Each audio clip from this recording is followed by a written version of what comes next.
wis ulun buntel sisan. Oh, piye? Ayo didum sak keluarga to, Mir. Iso. Oh, njaluk ora, Reng? Njaluk ono. Isine brek. Entek kok isine ora. Matur sembah nuwun, Bu Kulon. Wah, kanggo syarat srana pembangunan desa kula. Nek boten ngoten ndak ora rampung-rampung.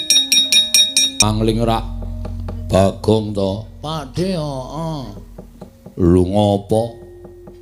Ora kaya biasane kowe iki sowan ning kene kok teko-teko kok malah sajak kaya wong bingung.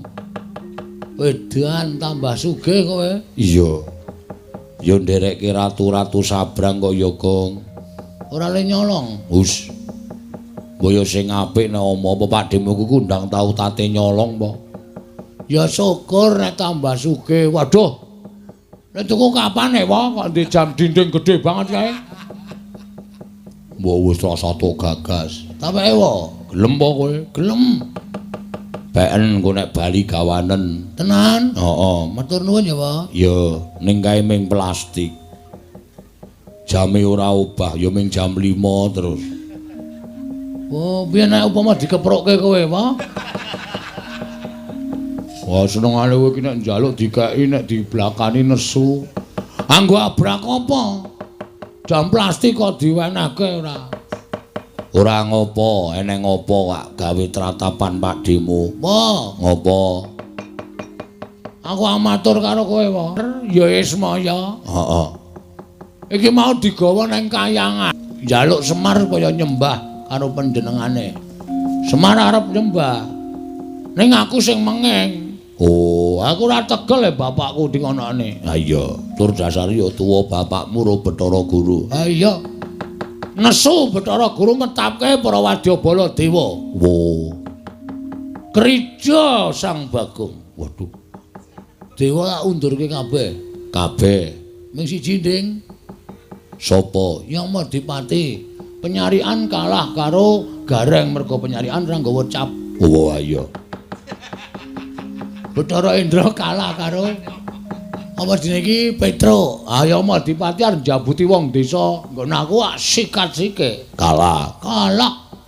Mundur. Bathara Guru maju ngamuk.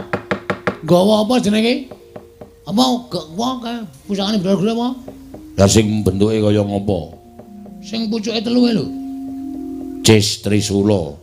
Udu es. Cis. Kok es ora? Heeh, Cis Trisula. Aku Gareng Petro mundur berlindung di bawah ketiak bapak. Bapak wangsulan, Bathara Guru adreng arep mateni kabeh sing nang kono. Bapak muni sabar Bathara Guru. Nek kowe kepengin mboyong karo aku ayo, aku dipateni ning munggah ning kayangan aja nang kene nek ditonton piye akeh. Kowe ora iso ngreksa jenengmu. Bathara Guru kok mateni Semar iki ra do. Lho, Bathara Guru kok mateni kakangne dhewe. Mula terus bapak duwe penemu nek ayo aku nek arep pateni ana ning kayangan. Dadi ora ana wong weruh, sing weruh ming dewa-dewa tur ora wani tumindak apa-apa mergo dewa-dewa do wedi karo kowe. Bapakmu muni ngono. Heeh.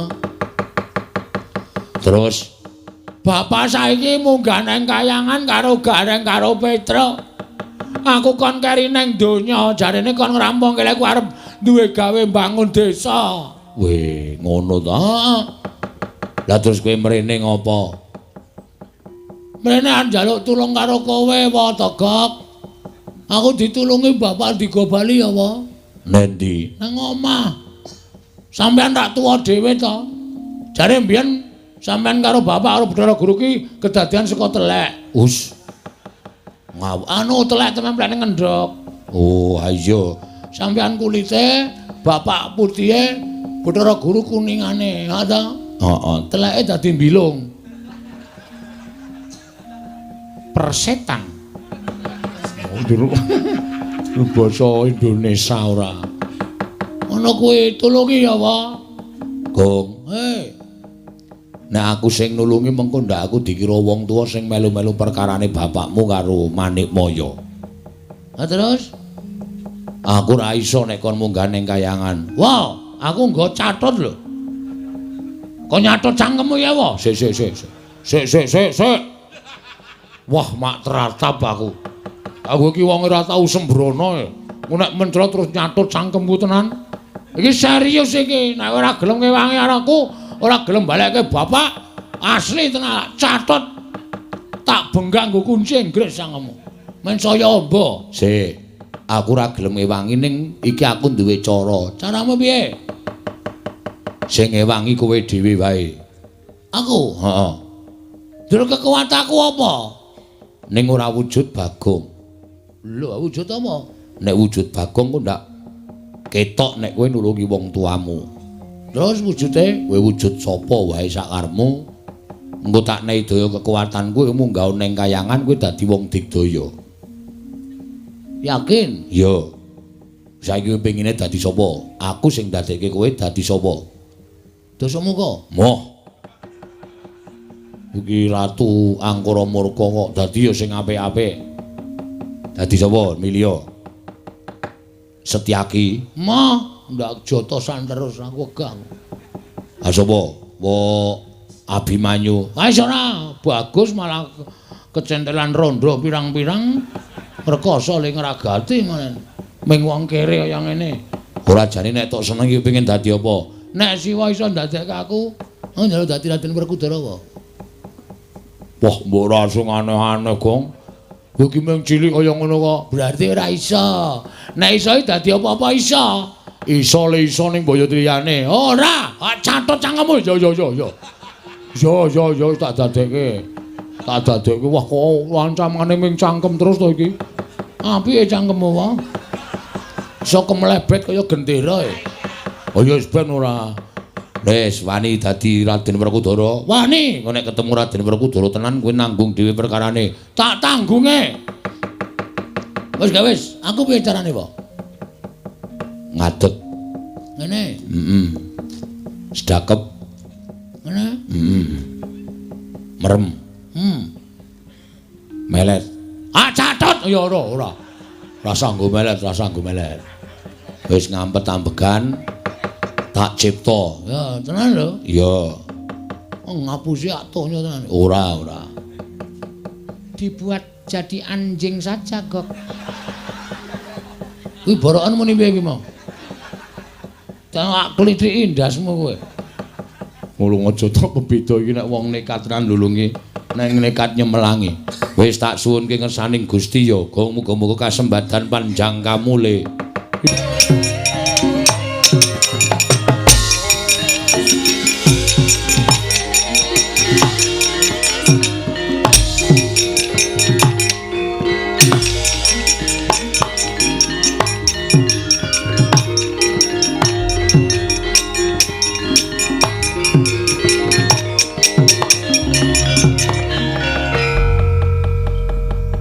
Wah, dadi aku. Kok kaya tanganku tambah dawa, sikilku tambah dawa, guluku tambah dawa, apa-apa kok tambah dawa. Iki kok ya tambah dawa dhewe ya iki, Gok. Ora, wis wujud Raden Werkudara. Waduh, gleleng. Ayo, Werkudara ki ora lungguh ngisor lungguh dhuwur. Jumeneng aja pisan-pisan Werkudara lungguh ndak konangan. Siap. Wis. Malangkre. Tangane tumpangke mburi. Kene. Heeh, kaya Raden Werkudara kae. Wis kewe omongan. Kowe ra awonge arang basa to. Mula dadi Raden Werkudara mesti cocok.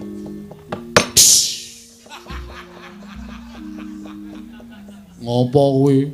Werkudara iki arep omong ngeses e. Aku kaya ban gembos. Madhes ngono.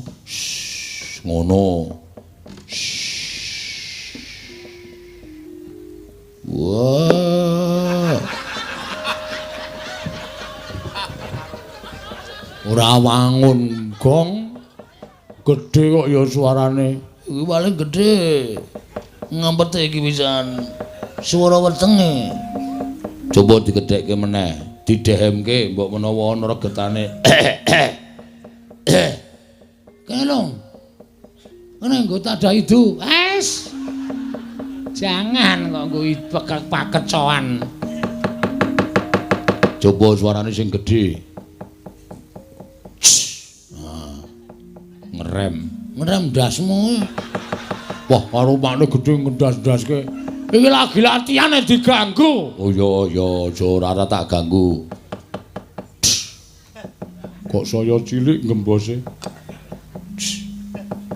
Kok saya sithik. Wong yo kae saya sithik.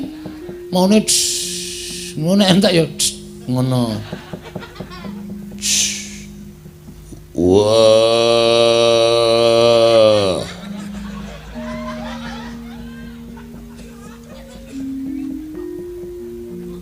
Jlimer, jlideng. Jlideng kakangku. Kok koyone kurang gedhe, Kong. Tok sik. Wah, saya sithik pisan. Wah.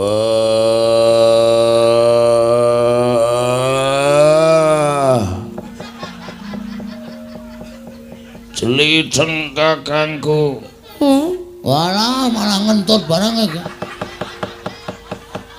Ngampet tok ya. Angel dadi ganti wae, Gok. Ganti Ndara Kresna wae. Moh wis ora iso wis sane kuwi ya kuwi. Waduh iso konangan ya. Bahasane biasa wae ya iso karemu. Wah. Kuwi. Nang ngene iki mung sithik. Iki soal iki wis tak kelumpuke terus tak plethuke tuk ngono. Wah, ngono ta. Wah. Toko. Waduh, ketara lho. Ben modar. Konangan sing asli tutuki modar. Sing gandem. Wah. Toko. Jatuh guru. Tejo mantri. Nah, iki rada wangun iki. Aku aja watuk. Ngampet Kok. Bajigur. Angel ora jama-jama sana kangelan aku. Wah ya wis sakaremu ora. Wah. Ora nrimake ponokawanku. Semar Garet Petruk digawa ning kayangan. Toko nyilih cangkemmu. Warga ngopo to ya? Pengestonono kok aku arep munggah ning kayangan. Medal pundi? Metu undak-undakan. Kayangan ora ana undak-undakane. Kok ora dipasangi lip? Lip-lip napa ora? Kaya ning pundi mawon lip-lip ora. Pun gek Ndara Werkudara tindak teng kayangan Matekaji Bandung Bondowoso. Wega. Sebabe nek ketemu Rara Jonggrang Aji-aji ora bakal mati. Ngono iku aji-aji ampuh. Bathara Guru. Wah. Wis angel-an. Iki aku nak njaluk ganti piye kok? Yo ganti-ganti ning aja ganti sing anu. Anu ganti Ndara Janaka wae. Oh iya. Guys, aku rekoso iki lho nggawa awake rekoso abote ra jamak-jamak. Wis aku tak sedakep. Yo, mulak-malik engko nek balik Janaka ora iso nyuwara nek malik meneh aku mau lho. Ora aku men Janaka yakin sip. Oh iya. Top iki nek Janaka. Bisa tak nggawe cewek-cewek kuwi. Waduh kaya. Ya wis tak dongake. Anu wae, nekula wae. Oh ya Janaka wis ndak. Mlorok mripate. Mesake. Aku senane ora positif gonta-ganti. Wis kok wis aku nganggo Werkudara rekoso. Yo tak dongak-dongake lakon penjangkam.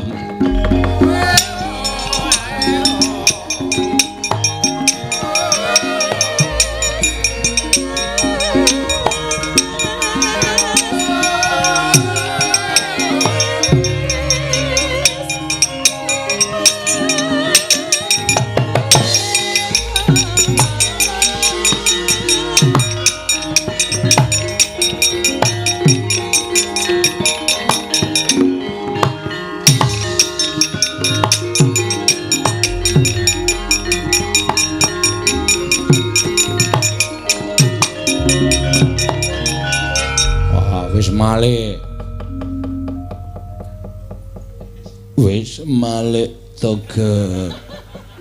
Wis. Lam-lam perjiwatan. Boyo miraboyo ingsun permak kathoke jin. Kowe iki dadi apa-apa ora wangun ya, Gong. Wis ngono kuwi wae. Toga pripun Ndara? Nah, linggung ngisor Toga. Aku bendaramu. Walah-alah, gawe aku ya ngrekasake. Ora sangger sula tak catut cangkem.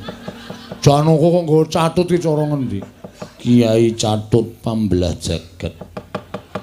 Pusakaning Raden Janaka Toga. Nggih, pun kek minggat teng kayangan adi kula Semar dislametke. Iya Toga. Pamujimu tak jaluk.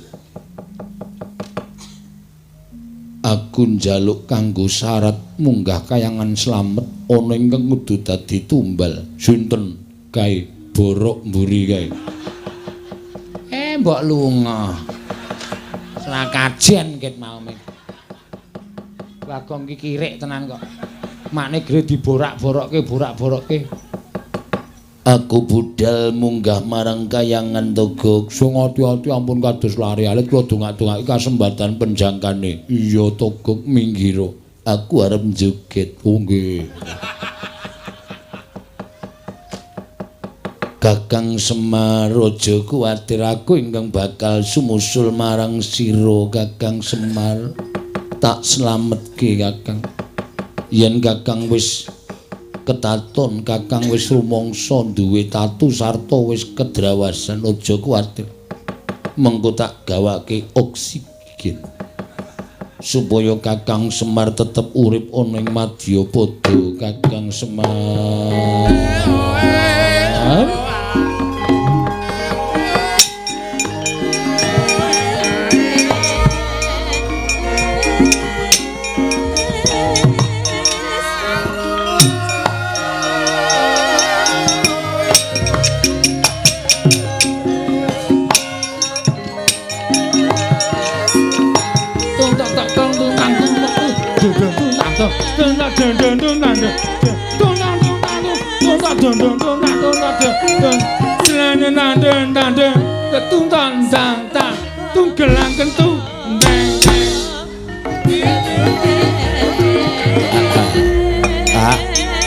Guru, wiwit saka jagat budal marang Kayuwangen, rasaku wis manjing ana ing rasa ikhlas. Tegese sak mangsa-mangsa pancen kowe mburu marang kesenengan, sak mangsa-mangsa pancen adiku Manikmaya wis ora iso dindakake. Nggonmu duwe rasa gething keburu sengit karo Semar nganti mentala arep midana kelawan Semar. Tak ikhlasake, aku ora apa-apa. Ning kaya ngarep aku saguh nyembah karo Bathara Guru sing angka loro yen sakwise aku nglakoni aku njaluk kowe utusan karo sawijining dewa anakmu supaya mudhun ana ing Pringapus papan pernaya anakku Bagong maringna pelem pertangga jiwa jambu dipa nirmala men supaya kasembadan penjangkane anakku. Tiwas tak rewangi totoh kaya ngene ning nek kowe ora maringi apa sing dikarepke Bagong, lah aku ya ora lila. Mula sing sak traju, sing sak bobot, nadyan sak temene bobote ora padha. Ning tumrap kowe yen tata anggap bobote padha antaraning Semar lan Woh Pertangga Jiwa lan Dipa Nirmala, aku ora apa-apa. Dasare aku ya wis kewowogen. Urip eneng jagat. Aku wis kewaregen nyawang marang polah tingkahe menungsa ingkang wis pancen wegah nampa wewarah nampik pitutur becik. Kakang Semar, piye? Nuwun sewu. Jebul sasampunipun kula prapta wonten ing Bali Martya Kundamani. Ketingalipun wonten daya ingkang amalik dhateng pemanggih kula Kakang. Penemu sing piye? Ingkang sekawit kula menika tansah gedhing kaliyan Kakang Semar. Krana rumaos kula satunggiling titah ingkang boten nggadhahi tata krama kaliyan nalindraning para dewa menika namung Kakang Semar. Nanging sareng dumugi wonten ing Datulaya utawi Bali Martyukunda manik tumuli tuwuh raos tresna asih kelawan Kakang Badranaya. Mila sarawuhipun Kakang Semar wonten ing Kayiwangan boten badhe kula patrapi paukuman nanging malah kula rengkuh kados dene nalika kula lan Kakang Badranaya inggih Kakang Ismaya tansih sami-sami gesang wonten ing Kayiwangan Kakang. Kuwi tenan apa piye? Lair batos monggo kula aturi amriksani dhateng manahipun ing ngrayipun Manikmaya mboten wonten ceceking raos kula nggadhahi raos gedhing keburu sengit kaliyan Kakang Badranaya. Syukur yen ngono dewa ngelingake marang kowe Manikmaya. Syukur Gusti wis maringi pepadhang kelawan atimu ingkang sekawit katon peteng ingkang sekawit katon nglamuk. Ning bareng tekan kene kowe duwe penemu sing kaya ngono. Syukur. Lah terus apa pancen kowe ya arep maringake apa sing dijaluk dening Bagong? Bagong menika atmajanipun Kakang Ismaya. Ateges menika tasih kula warga kula piyambak. Ateges menika ugi tasih atmaja kula piyambak. Destun menapa menawi kula mboten maringaken plemrtangga jiwa Jambudipa Nirmala. Ingkang saknyata kathah thukulipun wonten ing Kayiwangan menawi Bagong namung betahaken setunggal plempertangga jiwa lan setunggal Jambudipa Nirmala kula kinten boten ngelongi dhateng menapa-menapa ing mapan wonten ing Kayiwangan Kakang.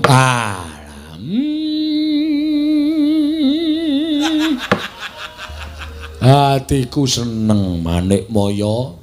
Ya ngono kuwi sing dijenengi nalindraning para dewa, adil para marta. Yen kowe duwe wewatekan sing kaya ngono kuwi janjane titah ki ora usah mbok surung-surung tok kon nyembah kowe. Mestine wis padha kanthi ikhlas lahir batin bakal nyembah kelawan kowe Manikmaya. Kenceng warudayang pak pong syukur di. Menawi jenengan ndika tumuli enget dhateng Purwodaksina. Kula nderek remen. Adi guru sampun ngrumaosi bilih menawi badhe paduka ketindakaken menika mujudaken satunggiling kalepatan. Mila tumunten boten siyos dipun tindakaken malah sak mangke Kakang Semar mapan wonten ing Suralaya karengkuh kados dene kadang nalika paduka tasih sami sugeng wonten ing Kayiwangan. Kakang Rada kasinggihan mekaten Kakang. Syukur. Tentreming para dewa, mahanane ayeming para kawula, rukuning para titah ing mapan wonten ing Martyapada di kasinggihan mekaten Kakang Rada. Mila ingkang saking menika Kakang sakmangke mboten namung Bagong ingkang badhe kula paringi plempertangga jiwa lan Jambudipa Nirmala nanging kelebet Kakang Semar Nalagareng menapa dene Petra ugi badhe kula sugata dedhaharanipun Kayiwangan. Jernyatanipun Kakang Ismaya menika ugi tunggiling para Jawata Kakang. Ya. Matur nuwun nek kuwi tok lakoni kanthi ikhlas. Nalagareng dalem Pak. Petra pripun Pak? Arep diparingi plempertangga jiwa karo Jambudipa Nirmala. Wah, ayo iki to. Monggo jarene piyai pinter sapa sing dharep plempertangga jiwa Jambudipa Nirmala iki bakal kena lara luputing pati. Weh, dhewe ora iso mati. Ya iso nek baterene entek. Dongkulmu mlocot ora. Omongan kok sarwa ora. Wis pat ngrasake ya, Tru. Kaya ngapa ya rasane? Ya paling mung kaya pelem gadung. Aja sembrono Petro, pelem pertangga jiwa ki legine ora ana sing ngungkuli. Oh, ngoten. Kali pelem anu apa jenenge iki? Aromanis. Wah, legi pertangga jiwa. Oh, kali pelem sengir. Wah, legi pelem pertangga jiwa. Kali pelem napa jenenge iki?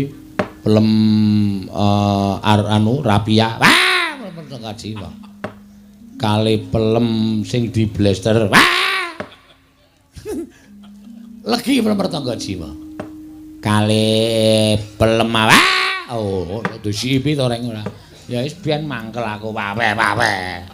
Oh, urung tau ngrasake koyo wawe. Nah, ngaten badhe kula aturaken Kakang. Ya. Nek kowe ikhlas ya tak tampani. Tak pangane kanthi lega-legawaning atiku Manikmaya. Kang sawetawis plemertangga jiwa lan jambu dipun nirmala monggo kula aturi ngarahapi Kakang Semar. Iya matur nuwun. Nala Gareng iki lho wis dimanggake karo pamanmu Manikmaya. Waduh, wah kuning-kuning kaya ngono to. Heeh. Jambune ya wah. Mlenis-mlenis kaya ngono ya. Wah, ya jambu nek yahene iki jan empuk rasane. Nyenengke. Ha iya. Kuwi mau ditokon embel ya, Tru. Ha iya. Aja do rebutan. Ayo padha dipangan bareng-bareng monggo guru ya wis ngeparengake. Monggo Kakang Semar kula caosi kamardikan. Monggo Kakang Semar dipun rahapi sak sekecanipun Kakang Badranaya. Data laruta saking Gudha Sangkara kula yen amutusa Sang Sri Rahab ki Lurah Semar Badranaya ki Lurah Nala Gareng tuwin Lurah Petruk samyang rahapi pasugatan ingkang caosaken dening Wang Pikulun Manikmaya kelawan Kang Raka Sang Hyang Ismaya parandening mangke Lurah Semar mus mangerteni gelagat pasemoning Sang Manikmaya parandene kendel kemawon Sang Hyang Jagat Girinata nalika semanten wis maringi daru beksi wisa miwah racun ingkang niwasi madyaning plemertangga jiwa lan jambu dipun nirmala dupi den dahar dening Panakawan sumerbet Kang Panon plak kapi dara datane nget Purwadasina kagiat kadrakasan Hyang Pikulun Bathara Narada wau.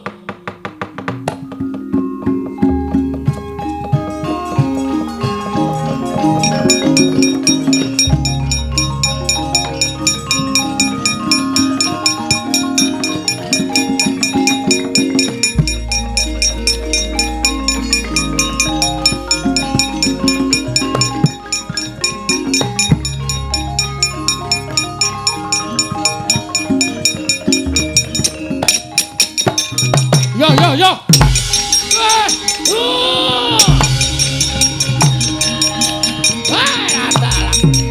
Wah, tos putih tadi. Wah.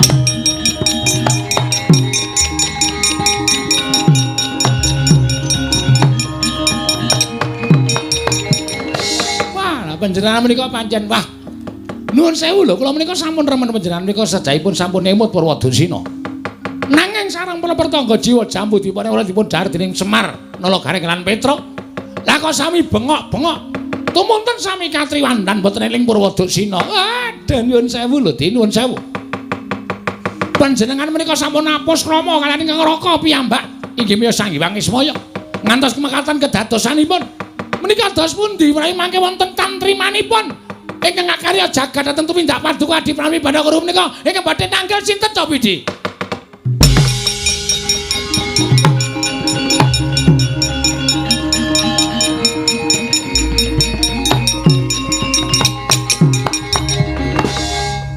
Kakang Narada, prawi niat kula pancen mekaten. Krana kula tidha-tidha menawi Kakang Ismaya menika kula pejahi sarana pusaka kadewatan. Kula pitados mboten badhe wonten ingkang mempan. Nanging menawi sarana kados mekaten badhe kelampahan panjangka kula sakmangke sampun mboten wonten titah ingkang mboten purun nyembah, tuwin mboten purun tata krama kaliyan pun Manikmaya. Sayekti lega manah kula dados dewaning para dewa. Panjenengan menika sarak. Dewaning para dewa kok pakartinipun sados mekaten menika dos pundi? Angkara murka budi candala. Alah menika mangke badhe ngembet kawontenanipun jagat badhe geger amargi kaperbawan panas sumuk sarta kekiyatanipun angkara murkanipun Adi Pramesti Bathara Guru. Sampun Kakang Narada menika perkawis kula. Kakang Narada sampun paring dawuh mboten badhe tumut-tumut, mboten badhe melu-melu. Kula sampun nyarujuki. Mila sampun ngantos kekathah anggen paduka paring pangandikan. Ala becik bener luput bungah susah Manikmaya ingkang badhe nanggel. Kula taleni pendika panjenengan. Nek ana apa-apa ampun sambat Bathara Narada. Indra kula wonten timbalan. Kakang Ismaya lan atmajaning kewis ora eling bandanen tangane, kerincungen sikile. papano ana ing pinggiring kawah Candra Dimuka sak mangsa-mangsa mung karing glundhungake cememplung ana ing kawah Candra Dimuka Indra.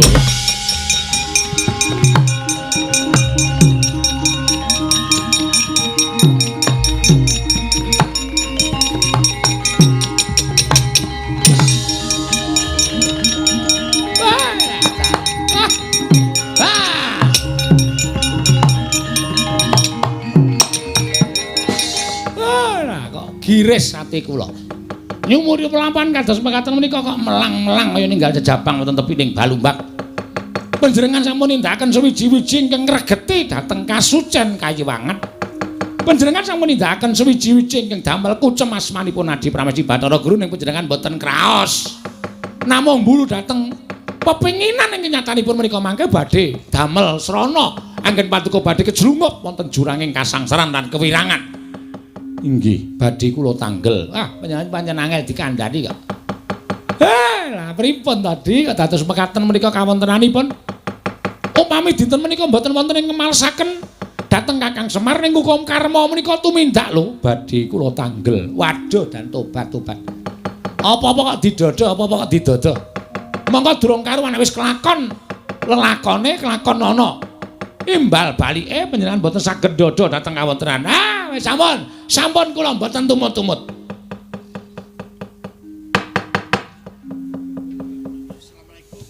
Assalamualaikum. Sapa iki kok? Kori selo matang kok didodok iki lho. Walah. Bugulun. Kula ingkang ngabdi pun satriya ing Madangkara. Raden Janaka, ya Raden Brahma Kumbara. Kula ingkang sowan ngabiyantara Bugulun. Nalikane raeng dalu wong agung mangsanya mati sirap kang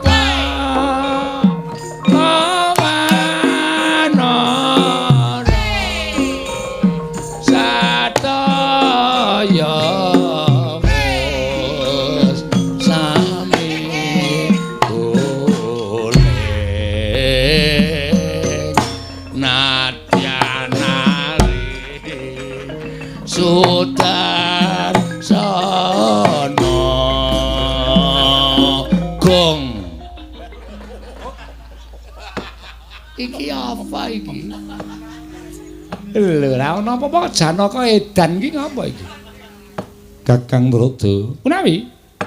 Menika rak kados titah panengah Pandhawa.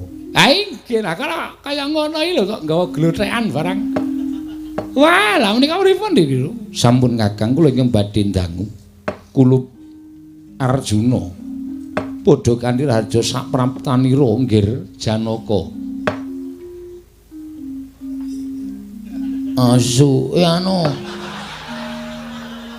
Amit pasang Kalimantabe tinebena ngilodune dumawaing tawang-tawang Pukulun ingkang wayah pun Arjuna ngaturaken bekti kula kunjuk ngarsanipun wangadi Pukulun.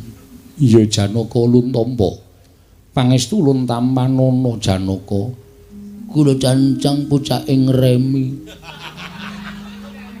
weni dumawaing wijang rumeketing werdaya saestu andadosaken cahya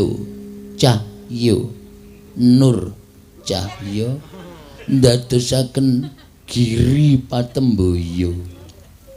Ya Arjuna, Giri Patembayane sapa? Kula piyambak mboten mangertos Pukulun. Janaka padha raja sak prapta kita. Pukulun Bathara Teka. Narada wilujeng niring sambikala bektos kula kunjuk Pukulun. Bekti iki aja dibasake, bekti ngono ae aja bektos. Inggih. Ulun tampa. Pangestu ulun tampanana, Nggih. Kula pundi nggo jimat paripe dayanana ing kasantosan pukulun. Ulun tampa, pangestu ulun tampanana. Nun inggih pukulun. Arjuna wonten dawuh pukulun Bathara Manikmaya. Apa to sababe dening kita suwanana ing Kayiwangan? Mboten wonten sebab akibat. Ingkang jalari kula sowan wonten ing Kayiwangan namung nampi pelaporanipun saking sekretaris desa menawi Kakang Semar lan sedaya para putra-putranipun menapa pasang giri kalersan kaboyong wonten ing Kayiwangan pukulun. Iya, Arjuna, apan kepara nyata. Lamun Kakang Semar ndak boyong marang Kayiwangan, menawi dipun keparengaken kula badhe nyuwun arta. Nyuwun priksa pukulun. Kenging menapa Kakang Semar dipun boyong wonten ing Kayiwangan? Kenging. Amarga ana bab ingkang bakal ulun tibakake kelawan Kakang Semar. Menika ateges menapa satunggiling prahara utawi perkawis pidana pasal 323 ingkang dipun lampahi dening Kakang Semar menapa kedah nglampahi kalih dasa wulan.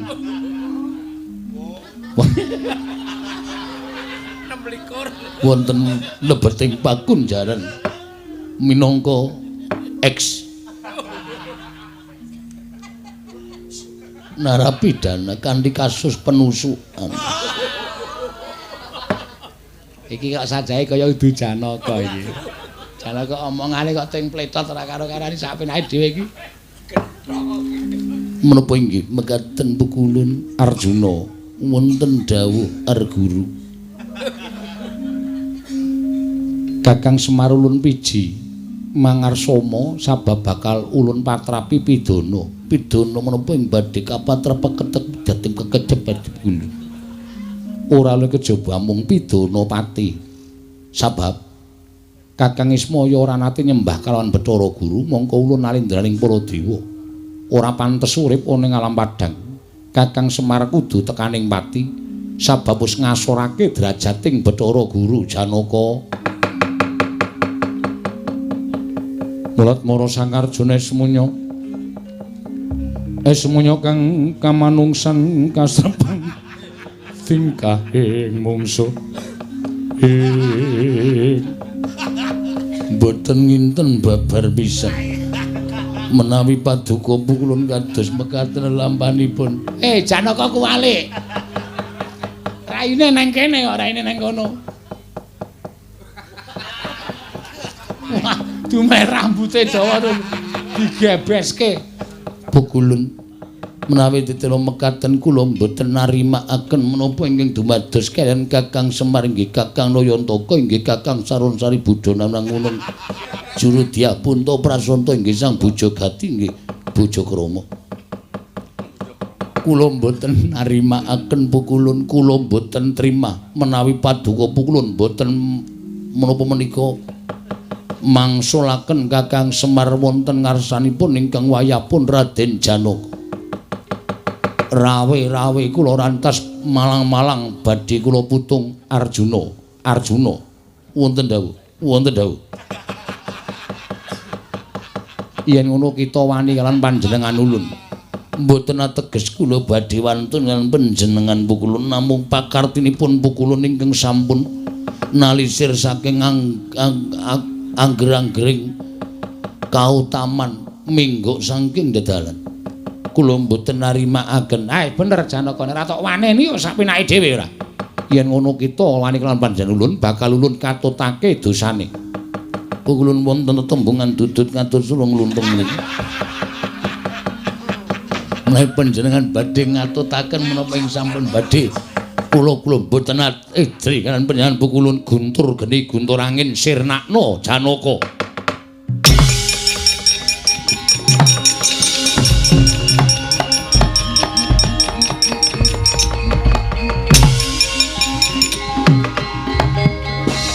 Pukulun sareng panjenengan ngedalaken guntur geni guntur angin kok widodari sami bubar piyambak.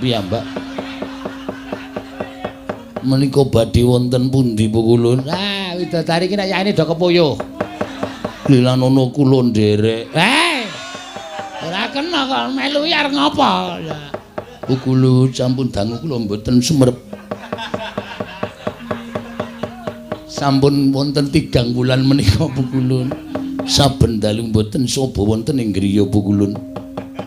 Kakang Trata, punapi? Lah kok aneh. Guntur geni guntur angin kula dawuhi namung mapan wonten sak nginggil kula mboten purun andilat.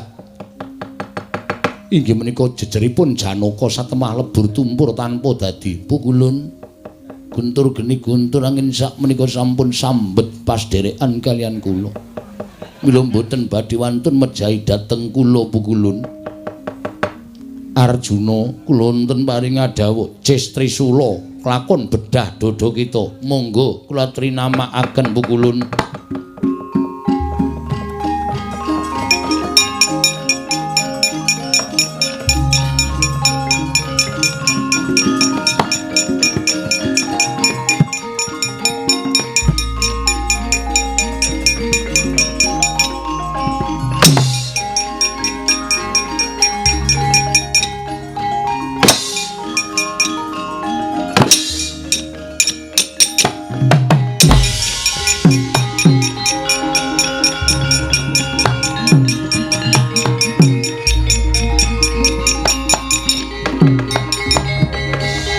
Kakang Trata, menapa inggih menika badhe numusi panjenenganipun Kakang Kaneka Putra? Pripun?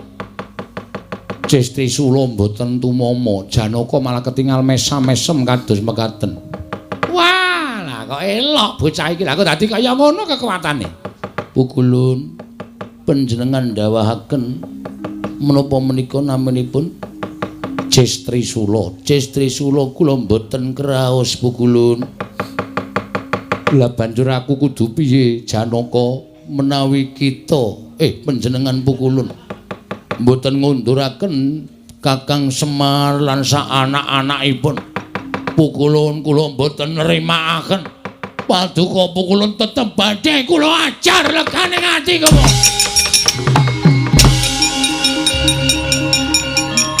Apa kowe ora kaya Pukulun Bathara Narada panjenengan kula katutake. Kose. Kose to aku ki ra melu apa-apa. Aku ki malah mau ngelekke Bathara Guru aja tumindak kaya ngono ning wis dipaida. Wis ora kena tak elekke. Aku ki dadi ra melu-melu. Mboten tumut-tumut. Ora.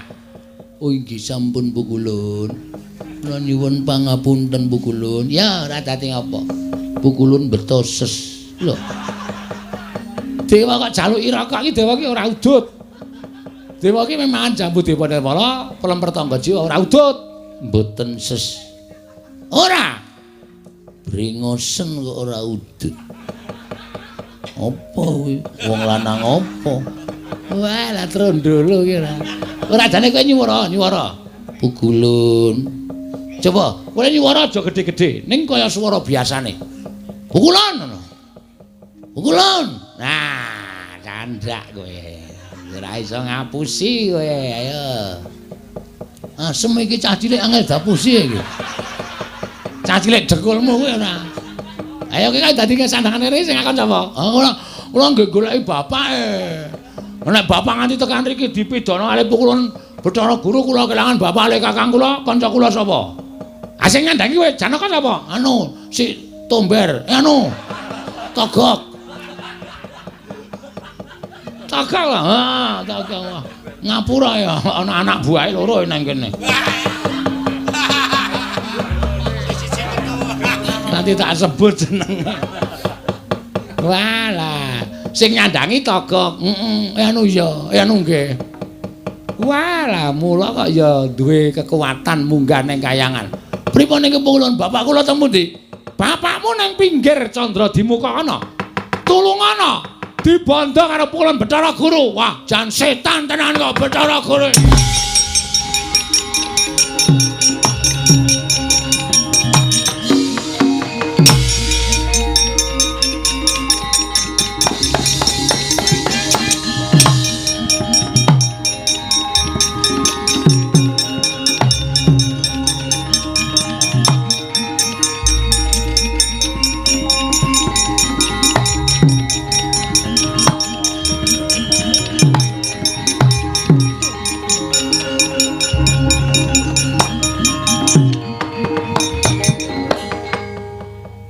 Kakang Semau. Dus Ndara kula Ndara Janaka Den. Sampeyan kok nyusul mriki? Iya, Kakang. Merga rasa tresnaku karo kowe, Kakang, aku entuk sasmita metu medal aku entuk sasmita metu dalaning impen surat kabar yen to Kakang Semar dicekel keamanan kayangan saiki mapan ana ing pinggiring kawah Candra Dimuka. Kakang kowe dibondo karo Bathara Guru. Nggih Ndara Nala Gareng dalem Den kaya dibondo. Nggih kaya kirik. Wes Petro kowe ya dibondo. Nggih Ndara, padha tak uculi. Muga-muga kasembadan penjangkaku ngunculi Kakang Semar Nala Garing lan Petro kanthi kinurmatan kelinci ucul.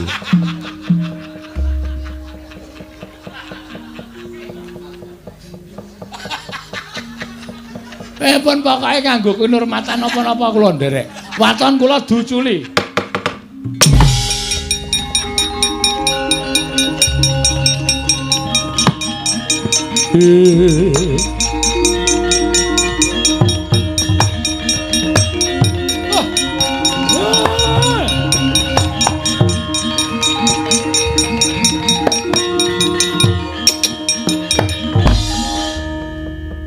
Syukur Kakang Semar yen kowe wis isa ucul. Matur nuwun Ndara, ora dadi ngopo. Matur nuwun nggih Den. Iya, Garing. Tiba padha-padha. Matur nuwun Gus. Iya Petro, tiba padha-padha. Lah terus Bathara Guru nendi? Teng pundi niki? Bathara Guru wedi karo aku Kakang. Loh, kok saged wedi? Merga tak wedeni. Hadi.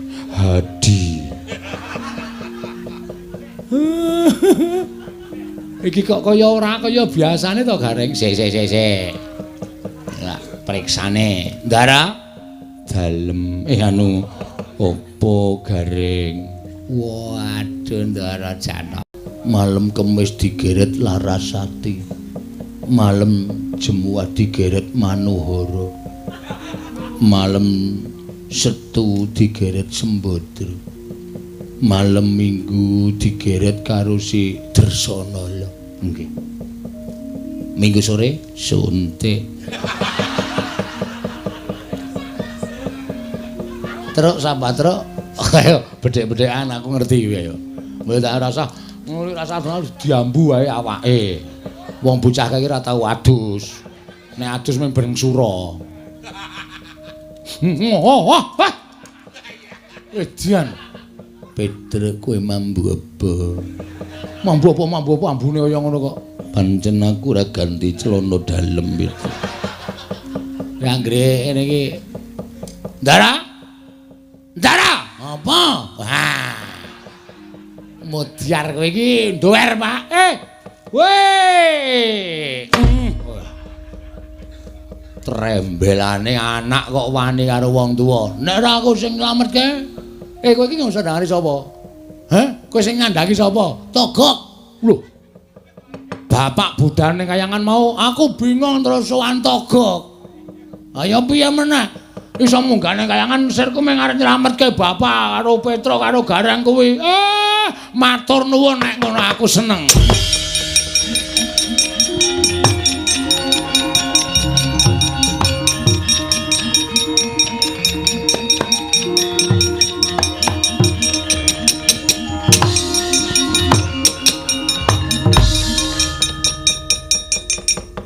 Janaka kowe aja mudhun ning jagat.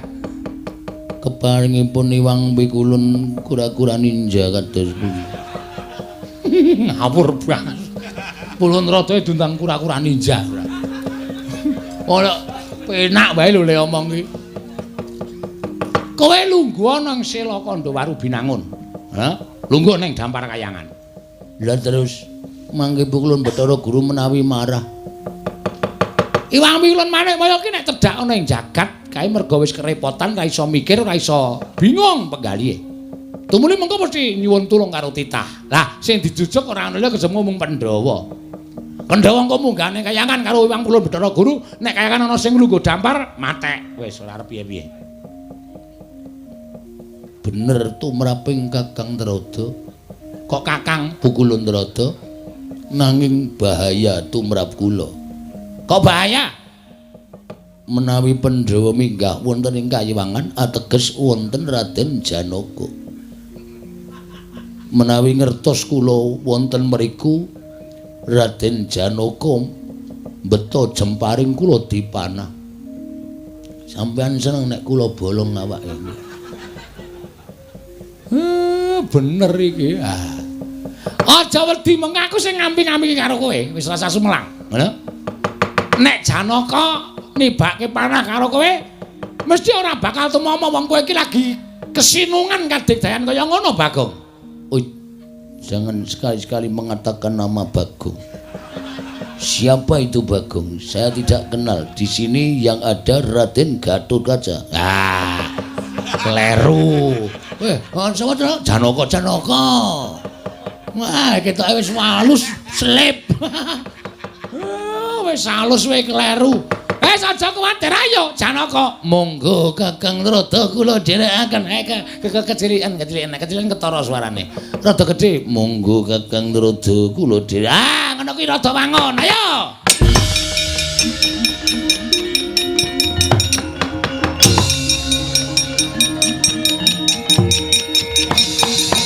Wis nganti suwe banget Kakang Semar lan saat majane kabeh ora sowan Praja Ngamarta. Marata coba tak takoni Dimas. Yo. Apa Siadi tau paring pangandika ingkang natoni marang atine Panakawan? Nadyan aku ki wong bongol. Nadyan aku ki wong kau. Ning pendak-pendak aku guneman karo Panakawan mesti tak ati-ati aja ganti gawe kogel kagelan ati ning Panakawan. Merga Werkudara ngrumangsani kanane Pandhawa sing nganti kaya mengkene merga lelabuhaning para Panakawan. Bener Yayi? Yo.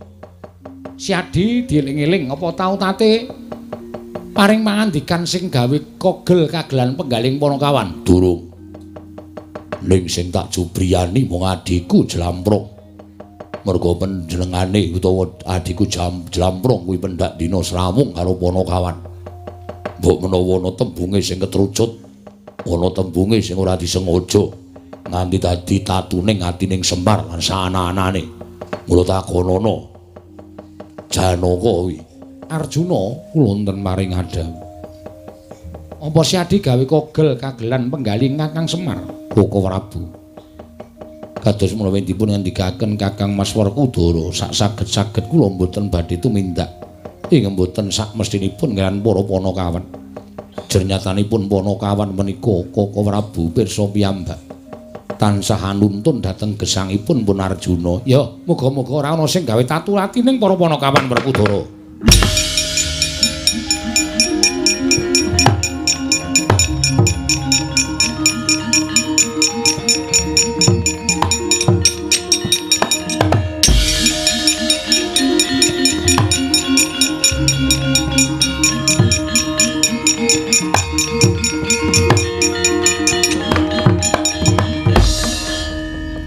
Kula ngaturaken bekti ya Kresna Luntama. Guru hakeku aku ngaturke bekti. Iya Werkudara ndak tampa pukulun kula ngaturaken bekti. Arjuna. Ora kaya kadang kita kekarone ngaturke bekti kelawan panjenengan ulun tak tampa. Nanging ora kaya jeneng kita Janaka kebangeten. Nggon kita ngorek-orek marang pasuryaning para dewa. Apa bakal niat ngasahke kaprawiran? Apa bakal niat ngiyas sarta ngilani marang Bathara Guru? Teka nalika semana kowe sowan ana ing Kayiwangan wis gawe wiranging Manikmaya. Dina samengko ndhisiki laku lawan Manikmaya. Prapta ana ing kene. Apa isih kurang nggonmu gawe banger bacing asmaning kadewatan? Apa isih kurang nggonmu ngina marang para Jawata Janaka?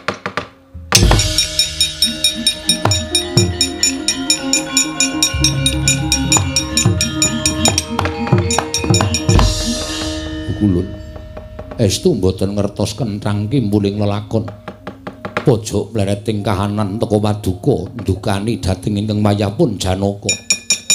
Lepat kula menapa kulun aturi paring dawuh mangke kula ing badhe sagah anebus lepatipun pun Arjuna. Janaka kita munggah ana ing Kayiwangan gawe wirang panjenengan ulun. Malah nalika semana kita wani kalawan panjenengan ulun sekecap padha sekecap. Tumulun tibani guntur geni guntur angin nanging eloke mbuh saka dayaning apa guntur geni guntur angin ora tumama marang jeneng kita malah Cestri Sula pusaka kadewatan ingkang ampuh kagila-gila ora tumama ning badan kita. Tumuli kita ngoyak lawan panjenengan ulun lumaku mlayu saka ing Suralaya ing cipta golek papan pendelikan malah ning kene ketemu karo kita Arjuna. Yen ngono kita pancen menungso ingkang mulang sarak wani ngina marang kadewatan mari ngece marang kadewatan ulun. Arjuna ora ana pangapura kanggo kita kejaba ngulun cemplungaken ing kawah Candradimukha. Aku sing adili. Werkudara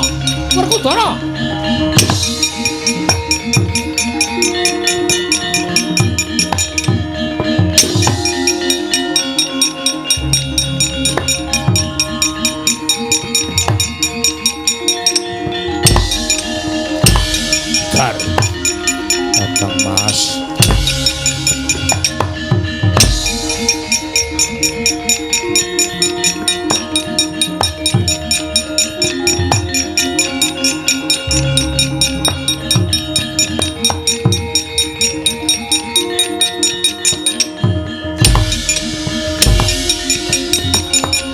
Werkudara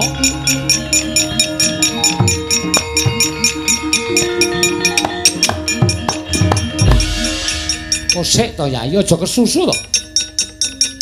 Sing jeneng wong tuwa ki tumindak mbok nganggo petung ora sak penake dhewe.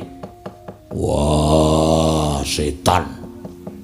Sinaundi adi ya Janaka. Dumeh dadi lelanging jagat lan curing bawana, dumeh dadi wong ngampuh. Nganti wani munggah ning Kayangan.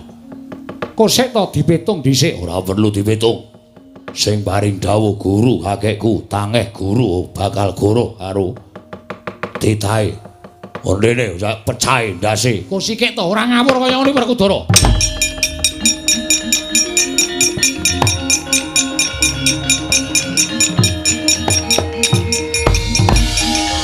Kulon sewu Bu Kulon sampun ngantos menika mangke damel dredah antawisipun Werkudara lan Janaka. Kulon kala wau paring dawuh menawi Janaka minggah wonten ing Kayiwangan menika leres. Iya. Nyata blegeri Arjuna. Mongko nyatanipun kula nuwun sewu, Janaka menika mboten ate pisah kaliyan Kresna. Wiwit kala wau bidhal saking negari Ngamarta kula menika sareng ngadang kula pun panengah.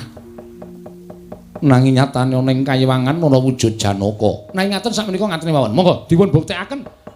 Pukulan ngaturi nganti ingkang wayah tetiga dhateng Kayiwangan. Ayo yen kita ora percaya karo panjenengan ulun Kresna.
Nyatlaning kalanggiwan aglar pandhan moncar tinon lir kekonang surem sorotetan badang ing Koko Prabu Klilanana kosek aja kesusu menungsa ora tatanan keparat ngembar rupa karo Janaka pengin tinju ngakhirat nyawamu. Janaka lagi topo? Ya, aku tak omongke nek lagi topo. Mana begawan cipta plempem. Oh iya. Iya.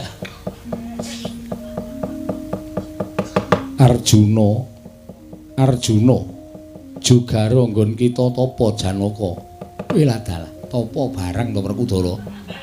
Wah, sapa kuwi? Cengengesan. Lah kowe apa ora ngerti ya? Ora. Sawangan nganggo permana jati ya kuwi sapa ngono lho. Nun sewu ngantos kados mekaten lampanipun kuwi kados pundi Bu Kulun? Panjenengan kedahipun nglenggono dhateng lampan ning sampun panjenengan lampahi nek nganti kayangan nggo jag-jagan tiang-tiang menika mestinipun Bu Kulun menika nggadahi kalepatan. Mestinipun lho kula mboten nuduh dhateng Paduka Hyang Bu Kulun Jatimurti.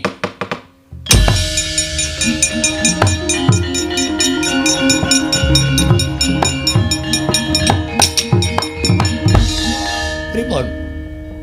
Menapa tasih badhe niat nggadahi pakarti mboten sae? Pripun kula tanyuwun prisa? Lah kene iki mek muncul Janaka ya kocar-kacir ndekno sapa-sapa pateni, sapa-sapa pateni. Panjenengan menika dewaning para dewa lho dipramesti. Panjenengan menika datu mindak ingkang sae. Supados dados patuladan para titah ing gumelar wonten ing jagat.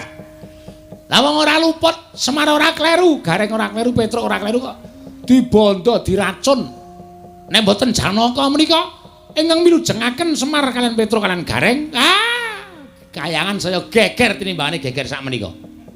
Bu Kulun Bathara Narada kula menika Janaka. Ya kok sik, kowe sabar sik, aja kuwatir. Ning sing tak anggap Janaka iki dhisik, mengko kowe gampang. Nggih. Koko Prabu wis manuta. Nggih, ngestahaken dawuh. Edianten. Koko Prabu menapa kepareng kula jemparing saking mriki. Kosek to aja tok panah. Kontal tenan kae. Kosek Janaka kosek iki nek ora ngene iki ndak ora rampung-rampung. Aden. Namung malah kula saya wireng, kula menika saya getun. Teka Janaka kok saged menang kaliyan kula menika panjalmanipun sinten? Menika Janaka kula beto saking jagat minggah wonten ing kayangan. Lah, wong ki nek angkara murka pakartine mula paningali peteng. Wong ki nek tumindake elek ora iso nggunakake netra batin. Ming peteng dedet limengan merga ora iso wening atine, ngoten.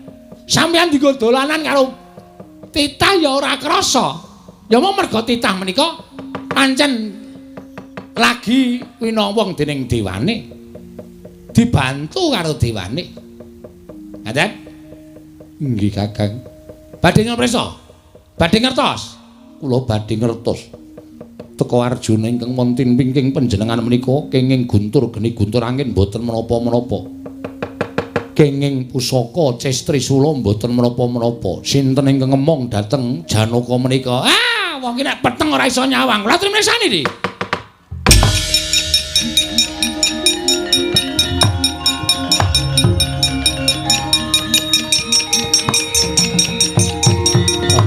Aduh,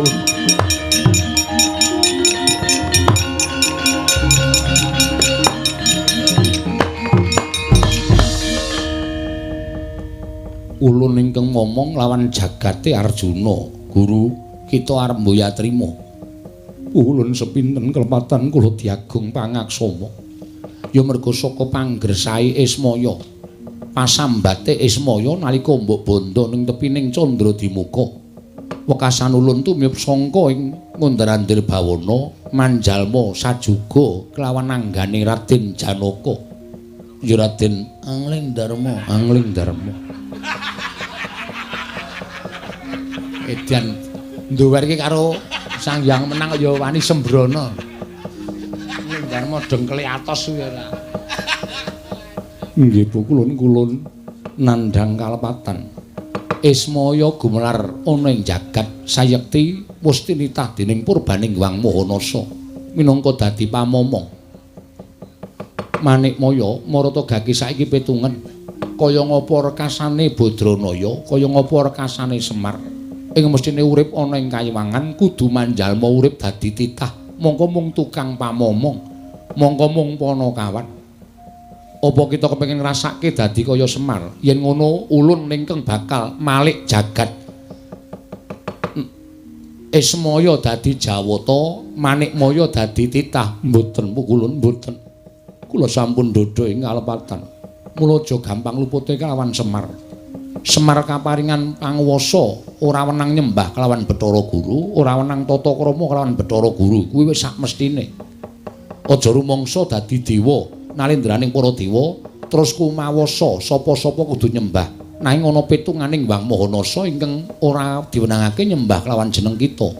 Inggih Bu Kulun. Sepisan ji kulun pangapura. Angka loro kita mbaleni keluputan aja takon dosa. Ulun pribadi ingkang bakal maringi pangkuman kelawan jeneng kita Manikmaya. Inggih Bu Kulun nyuwun pangapunten. Dene kapindho kita kudu maringake pelem pertangga jiwa lan jabu dipun nirmala. Gangsal 12 kilo. 15 kilo Bathara Guru. Edian. Nembung pelem kok 15 kilo ya. Tekor bakule ora. Wah wis. Yen kita ora maringake aja takon dosa. Ulun ingkang bakal matrapi pidana kelawan jeneng kita. Nggih Bu Kulun. Sewu-sewu kalepatanipun ingkang abdi tadah wadana. Kula nyuwun pangapunten ing sak kalangkung kathah Bu Kulun. Mboya dadi ngopo? Wis ngono Manikmaya. Ulun kundur makayangan. Ingkang sak banjure apa ingkang bakal kita tindakake, kita maringi pelem pertangga jiwa, nanging uga kita ndak jaluk nyuwun ngapura karo Bagong. Bu Kulun. Kula jejering Jawata, apa ngatasi dewa duwe keluputan ora gelem nyuwun ngapura karo titah. Luwih dhuwur derajate, luwih jembar kesabaran yen to ana dewa ingkang nyuwun ngapura kalawan titah, yen to pancen dewani luput. Inggih, Kula ngestaken dawuh. Wis ngono wae Bathara Guru, ulun kundur makayangan. Bu Kulun, menapa mboten manjing wonten angganipun ingkang abdi malih. Wis cukup tekam semene. Aduh Bu Kulun, bakal hancur saya Bu Kulun. Mboten wonten kekuatan ingkang ngayomi dhateng kula Bu Kulun. Surem-surem Tiwangkara genggen. Modyar cacate. Ora diayomi karo Kulun Bathara Wenang wis ora bakal duwe kadigdayan deplok karo Ndara Janaka. Bu Kulun kula aturi paring dawuhan Raden Janaka sampun ngantos mulasara kaliyan kula. Arjuna wonten paring aden. Aja pisan-pisan gendak sikara kelawan Arjuna ingkang iki. Inggih. Iki mung saderma nglakoni wondene ingkang nyipta ya kuwi wayah ulun Catugara ya Teja Mantri. Ngestaken dawuh. Badhe kula ngestaken dawuh paduka Hyang Adi Bu Kulun. Bu Kulun ingkang inggil menika mencereng terus mripaten. Nyuwun tulung Bu Kulun. Werkudara. Nggih. Aja nganti milara karo Arjuna iki ya, Nggir. Ya. Wah, setan. Bu Kulun panjenengan dipun sebut setan. Ora. Jan ngerol tenan iki. Saka ngarep tekan rampung kok ora ana ora tanpa Bagong terus tekan meh bubar kaya ngene iki. Wis ulun kundur makayangan. Bu Kulun. Bu Kulun. Iya, mangke mawon Bu Kulun. Menika tasih wonten soto Bu Kulun. Ulun mboya doyan soto. Bu Kulun mlayu ngertos napa bedanipun soto kalih Siti Bu Kulun. Agung aja kurang ajar. Ulun ngerti bedane mergo ulun dewa. Wah. Iki pancen setan tenan kok iki. Iki sapa-sapa jak-gojek kaya gelem kabeh ngono lho. Wah, wong kok dugal kuarasane kaya ngene. Ulun kundur makayangan.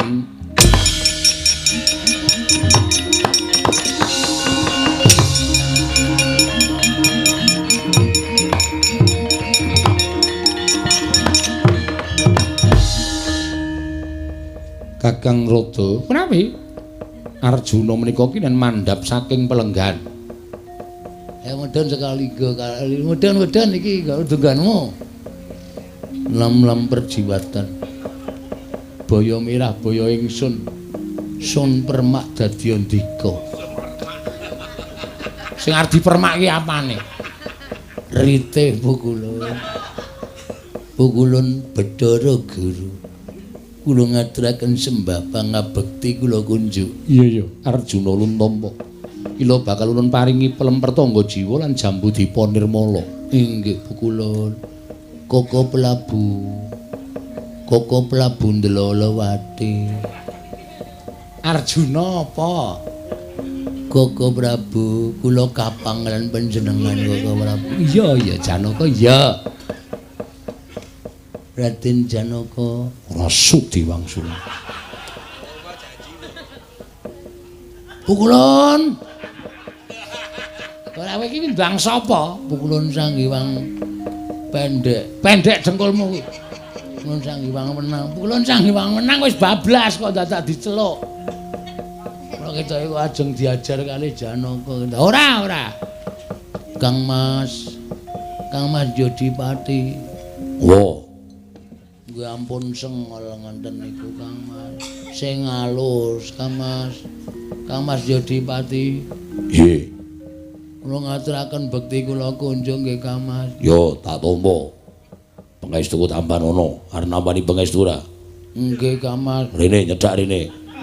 Sampun mriki mawon Kang Mas. Ngerti nek arep dikepruk. Wis ben ora. Bagong Salina. Lah salin piye? Wong aku mau ya mung digawe karo togok tenan tak catut cangkeme tenan. Lah sapa-sapa arep dicatut cangkeme.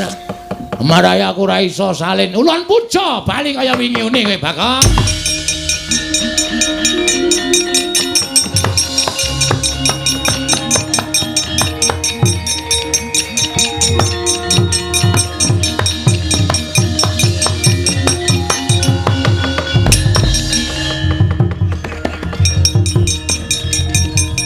Edan iki kok suwe banget to mung arep salin kowe. Wah, sajake wulet tenan. Togok le gawe jan tenanan iki. Nganti angel disalini. Ayo kesalin ora kaya bocah sini.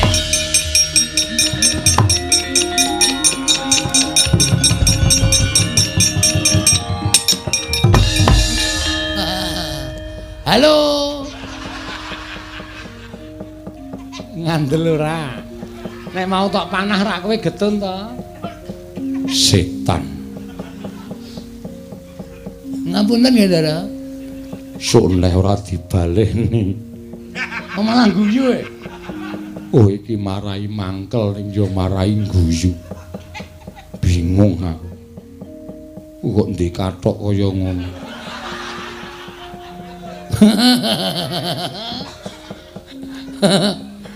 Ana iki gane sampeyan biyen dhisik lemu.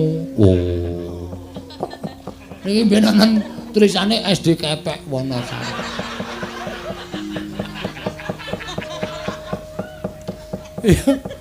Aku gumun lho bocah siji iki kok ora kaya Gareng, ora kaya Petruk jan. Rumangsaku ki jane kepiye to? Bagong tampanono plem pertangga jiwa jambu dipa nirmala kinarya syarat srana pambanguning desamu. 15 kilo lho. Iya. Lah mesti tekan 15 kilo barang.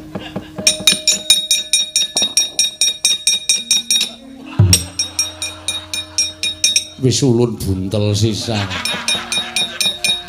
Oh, piye? Ayo didum sak keluarga to, Mir. Iso.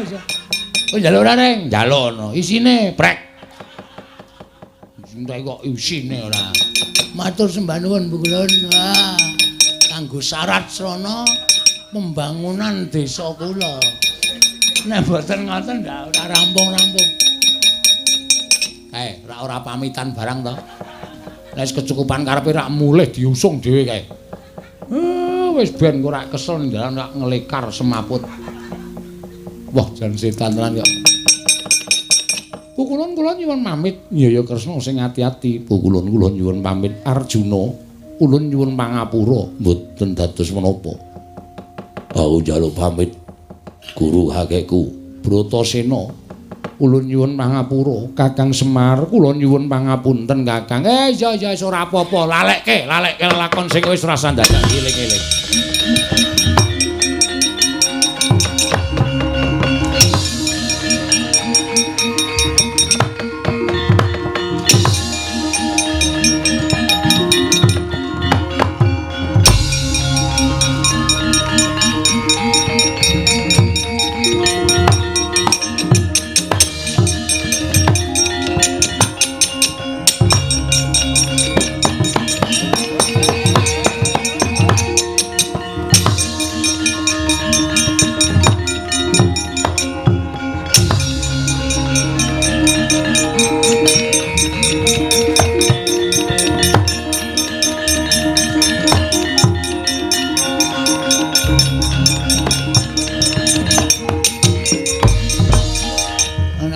Gawa dhewe ngene iki. Kok aja mulai piye ta iki urung rampung lakone. Iki isih dawa, iki isih gayeng. Oh, ora ngerti babaring crita nek yaene kondur. Isih rame iki. Iki aku isih mbangun desa, mujudake desa ingkang gemah ripaloh jinawi. Terus aku nyuwun karo para rakyatku kabeh nek panjenengan sing percaya karo Bagong ya wis, aku dadi pemimpin ra masalah. Nek aku kleru do dielekke, nek aku salah aku do dielingke. Mergo menungsa lumrah, kedunungan nina lali salah apes lan mati. Ampun kondur sik. Niki isih jejer bareng. Isih wonten sing bakal nyarusiku gegayuhane Bagong. Nek sampean kondur sik rugi ora kecekel lakone mengke.